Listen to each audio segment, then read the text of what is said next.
बिस्मिल्लाहिर्रहमानिर्रहीम, अस्सलाम वालेकुम रहमतुल्लाहि व बरकातुहू। 2020 का आप सब लोगों को याद होगा जब कोविड-19 में हमारे जो तालीमी इदारे हैं वो ऑफलाइन मोड से उन्होंने ऑनलाइन मोड की तरफ शिफ्ट किया था। लेकिन बच्चों को बंद कमरे में बिठाकर अपने मोबाइल फ़ोन के साथ दिन भर बाहर का एनवायरनमेंट बिना देखे बिना समझे ये ऑनलाइन एजुकेशनल मोड है, क्या ये हमारे बच्चों के लिए ओवरऑल डेवलपमेंट के लिए क्या ये सही है? आज हमारे साथ हैं हमारे सब डिस्ट्रिक्ट भीरवा के माने जाने एक केमिस्ट्री टीचर कैसर साहब। ये सोशल एक्टिविस्ट भी हैं, सोशल मीडिया इन्फ्लुएंसर भी हैं। इनसे इसी सिलसिले में बात करने की कोशिश करेंगे। कैसर साहब, आपको क्या लगता है ऑफलाइन एजुकेशन या ऑनलाइन मोड में जो हमारे बच्चे एजुकेशन हासिल करते हैं, आप इसको किस अंदाज से देखते हैं? शुक्रिया तारिक साहब। जैसे आपने मेंशन किया कि कोविड-19 के बाद जब लोगों को लगा कि ऑफलाइन मोड में जो ट्यूशन सेंटर्स है ये उतना ज़्यादा हमारे बच्चों के लिए सही नहीं है, लेकिन जो भी सिस्टम होता है चाहे ऑफलाइन मोड या online mode, every system has its own pros and cons. अगर हम ऑफलाइन मोड की बात करें तो बच्चा हमेशा एक टीचर के साथ जुड़ा रहता है, अपने फ्रेंड्स के साथ जुड़ा रहता है, अपने स्कूल के साथ जुड़ा रहता है और हमेशा वो अप टू डेट रहता है। लेकिन मैंने देखा कि जब कोविड-19 आया, कोविड-19 के बाद पेरेंट्स ने भी सोचा कि हमारा बच्चा जो है सिक्योर रहेगा, अपने घर में ही रहेगा, मोबाइल फ़ोन के साथ जुड़ा रहेगा, लैपटॉप के साथ जुड़ा रहेगा, तो शायद एजुकेशन सिस्टम एक थोड़ा सा नया परवान चढ़ने की कगार पे था। लेकिन हमने देखा है कि सिंस कोविड-19 मैं भी अब इसी फील्ड में हूँ सिंस लास्ट 8 इयर्स। मैंने ऑफलाइन मोड में भी बच्चों को पढ़ाया है, मैंने होम ट्यूशन्स में भी पढ़ाया है और मैं ऑफलाइन मोड में भी बच्चों को क्लासरूम सिचुएशन में भी पढ़ाता हूँ। मैंने देखा है कि जो बच्चा मैं पढ़ाता हूँ होम ट्यूशन में या कहीं स्क्रीन पे मैं देख रहा हूँ कि बच्चा पढ़ रहा है, नो डाउट कि वो अच्छी तालीम हासिल करता है वहाँ, लेकिन वो थोड़ा सा कंफ्यूज रहता है कि पहले उसको नहीं पता कि मेरा जो कंपिटिटर था अपने ही क्लासरूम में उसको नहीं पता है कि उसने कितना ग्रैब किया है, मैंने कितना ग्रैब किया है। अगर वो 100% भी सिलेबस कंप्लीट करता है फिर भी उसको नहीं पता होता है कि क्लासरूम सिचुएशन में टीचर ने जिस हिसाब से उसको पढ़ाया होता है इंडिविजुअल अटेंशन उसको नहीं मिलता है। एंड एट द एंड जब एग्जाम का वो टाइम आता है तो वो सिलेबस कंप्लीट करके भी 100% उसने अपना दिया होता है, still he remains confused and incurious कि बाकी मेरे जो बच्चे हैं क्लासमेट्स जो है हो सकता है कि उन्होंने मेरे हिसाब से एक स्टेप अप किया होगा। नो डाउट कि उसने अच्छा भी पढ़ा होगा, लेकिन मुझे नहीं लगता है कि ऑनलाइन मोड में बच्चा उतना ज़्यादा एक्सप्लोर कर पाता है या फ्लरिश होता है जितना ऑफलाइन मोड में। लेकिन यहाँ पे मेरा एक खदशा है, जो ऑनलाइन हमारा एजुकेशन सिस्टम है, ऑनलाइन जितने भी प्लेटफॉर्म्स हैं जो बच्चों को एजुकेशन देते हैं, वहाँ पे वो मल्टीमीडिया कंटेंट यूज़ करते हैं जिसमें वो टेक्सचुअल कंटेंट प्रोवाइड करते हैं बच्चों को, ऑडियो देते हैं, वीडियो देते हैं, एनिमेशंस देते हैं या हाई क्वालिटी ग्राफिक्स उसमें होता है। उसको आप किस अंदाज से देखोगे? क्योंकि नॉर्मल अगर आम क्लासरूम की बात करें जिसमें सिर्फ एक वाइट बोर्ड या ब्लैक मार्कर होगा, या आपके पास ऐसी फैसिलिटीज़ होंगी या आप चाहते हैं ICT बेस्ड आप क्लासरूम में स्मार्ट बोर्ड्स आप रखें जिससे आपका जो क्लासरूम है वो ज़्यादा अट्रैक्टिव बने? जी सर, ऑफलाइन मोड में हमें चाहिए कि हमें भी थोड़ा सा अप टू डेट रहना पड़ेगा, क्योंकि स्मार्ट स्क्रीन्स का जितना आप अच्छा इस्तेमाल करोगे या कलरफुल थोड़ा सा क्लासरूम को दिखाने के लिए बच्चा थोड़ा सा ज़्यादा मोटिवेटेड रहता है। लेकिन ऑनलाइन मोड में अगर उसको एक अच्छा स्क्रीन मिल रहा है, लेकिन फिर भी स्क्रीन के नज़दीक आपने देखा होगा कि जितना हम मोबाइल फ़ोन ज़्यादा इस्तेमाल कर रहे हैं उतना ज़्यादा हम थोड़ा सा स्ट्रेसफुल रहते हैं और बच्चा डाइवर्ट होने की ज़्यादा चांसेस है, क्योंकि आफ्टर एवरी 5 मिनट्स वहाँ पे एक ऐड आएगा। हो सकता है कि बच्चा उसी ऐप में लगकर वो किसी और फील्ड में चला गया। सेकंड ये कि हमने देखा है कि आजकल के बच्चे अगर आप देखोगे तो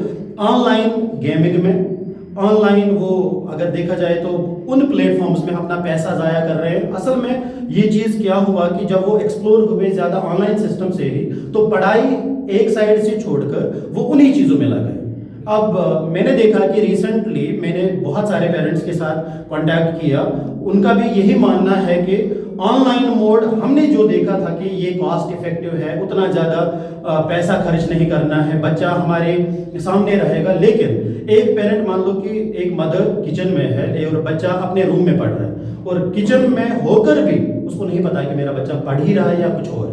लेकिन वही बच्चा अगर मैं देखूं को कि स्कूल में या कोचिंग सेंटर में जब वो एक ग्रुप के साथ रहता है तो वही एक्टिविटी जो वो लोन अपने घर में कर रहा था वो शायद उसको ना वो टाइम मिल रहा है। सेकंड, कॉम्पिटिटिव लेवल उसका बढ़ रहा है क्योंकि उसको भी लगता है कि नहीं, अगर बाकी बच्चे मेरे साथ पढ़ रहे हैं तो मुझे भी पढ़ना है। लेकिन वही बच्चा जब अपने घर में रहता है, अपने एक एम्प्टी कॉर्नर में रहता है, तो वो सारी दुनिया को छोड़कर एक नया एक जोन क्रिएट करता है। शायद डिप्रेशन लेवल जो भी आप अभी बच्चों में है इसी वजह से है क्योंकि वो मोबाइल फोन के साथ जुड़कर भी सारी दुनिया से कटे हुए हैं। सो मुझे लगता है कि ऑनलाइन मोड से बेहतर है कि बच्चा ऑफलाइन मोड में ही रहे। अगर कम ही पड़ेगा, कम से कम उसका जो मेंटल लेवल है, स्ट्रेस लेवल है वो कम रहेगा, कम से कम एक इंसान बन के रहेगा। बिल्कुल, बहुत ही अच्छी बात इन्होंने की कि बंद कमरे से एजुकेशन हासिल करना इससे बेहतर है कि ऑफलाइन मोड में आप एजुकेशन हासिल कीजिए। ये शेख कैसर साहब का कहना था। लेकिन कैसर साहब, क्या जैसे ऑनलाइन मोड में बच्चों को कंटेंट मिलता है, उनको नोट्स मिलते हैं, उनको टिप्स मिलते हैं, क्या बच्चों को यहाँ के कोचिंग सेंटर्स जो है क्या उनको कुछ मटेरियल, स्टडी मटेरियल या नोट्स, जैसे मैंने पहले ही कहा कि ऑफलाइन मोड में भी teacher has to be up to date. जो भी PYQs, डेली बेस्ड टेस्ट जो पहले नहीं हुआ करते थे, हाँ ऑनलाइन मोड ने टीचर्स को भी थोड़ा सा वन स्टेप अप किया, अपडेटेड रखा। लेकिन एक बच्चे के लिए मेरे हिसाब से फिर भी मैं बोल रहा हूँ, अगर उसको वही मटेरियल ऑफलाइन मोड में ही मिलेगा ज़्यादा बेहतर है। तो एक और चीज़, एक बच्चा जब सिर्फ एक स्क्रीन के सामने एजुकेशन हासिल करने की कोशिश करता है तो वो बुक कल्चर नहीं रहता है, पढ़ने की सलाहियत उसमें नहीं रहती है, वो राइटिंग स्किल्स नहीं रहते हैं। तो कहीं ना कहीं जब वो किसी कॉम्पिटिटिव एग्जाम में भी जाता है तो शायद पहला जो पार्ट होता है कि पेन का ही यूज करना है, वो पेन यूज करना वो स्मार्ट स्क्रीन से नहीं हासिल कर सकता है। Second, how to behave with the elders.